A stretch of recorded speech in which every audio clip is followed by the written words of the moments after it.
And there was a man who discovered a map for a treasure.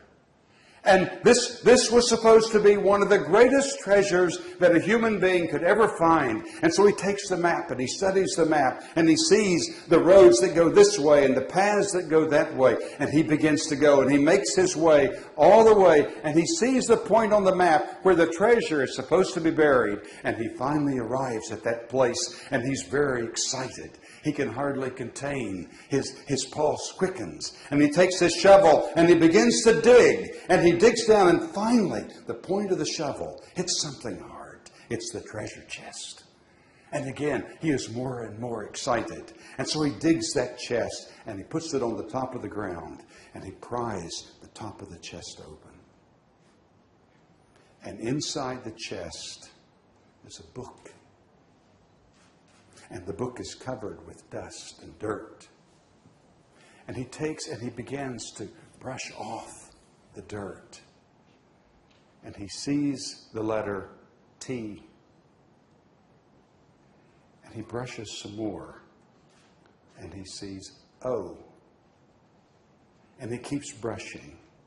And soon he sees the word today. Today. The treasure? And he opens the book, and on the inside it says, my friend, life comes packaged in a day. One day. And so live that day well. I've thought about this so long. I've thought of my own life, and like everyone else, I dreamed of what I might be when I was a boy. I've seen dreams broken and shattered.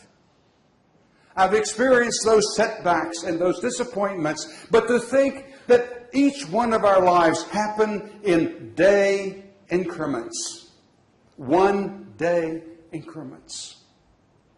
Now, if you lived to be the age of 70, you would have lived 25,550 days.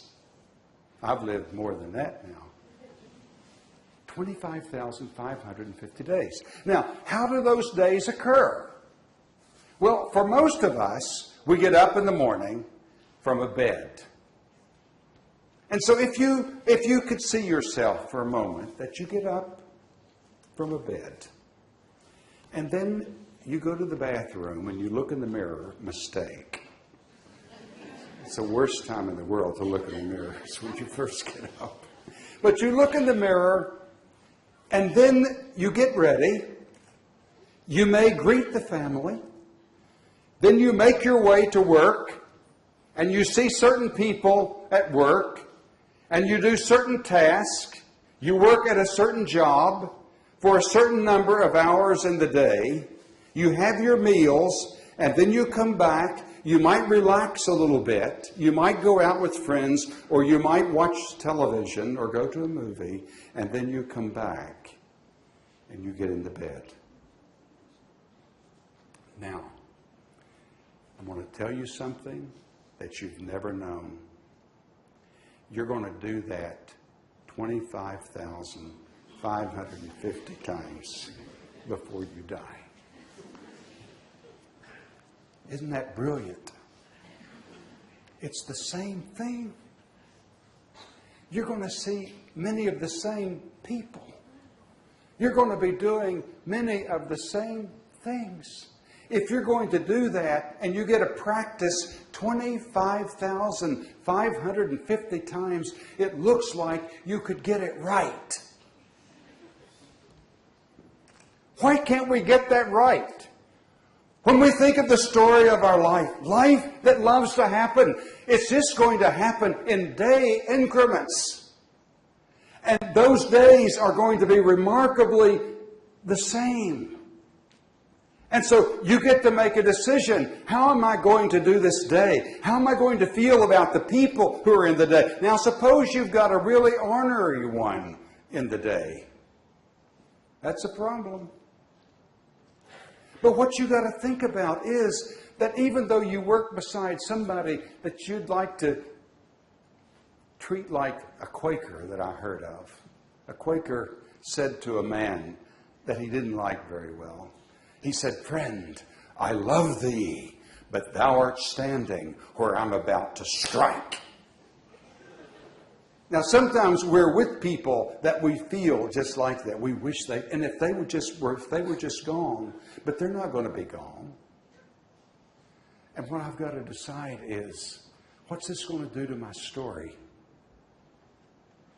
Will I allow whatever this is for this little bit of time at work make me come home and be grumpy and shout at my wife and slap my kid and kick the dog?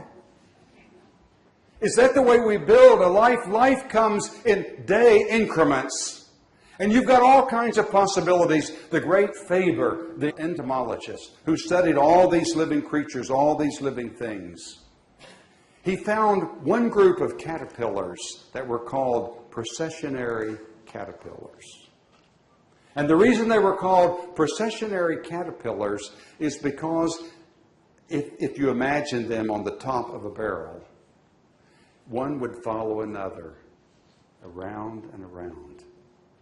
And they would do that until they died. And he thought, I wonder if I could put certain morsels down here that might coax them to do something different. Maybe they would come down off the barrel. But no, they didn't.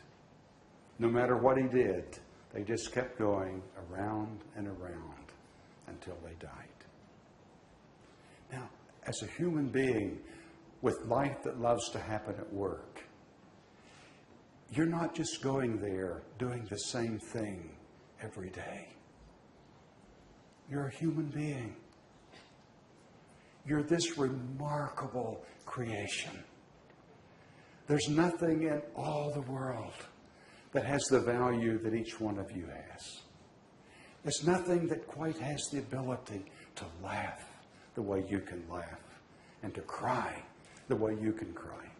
There's nothing that quite has the possibility of changing the way you see things, changing the way you feel about things, changing the things you love, changing the things you hate, changing the routines. You're not just a processionary caterpillar, though sometimes life can come at us and make us feel that we have no power over anything, when the truth is you have power over everything when it comes to the most important thing. And that is your own personal life. Doesn't that make sense? Life that loves to happen at work.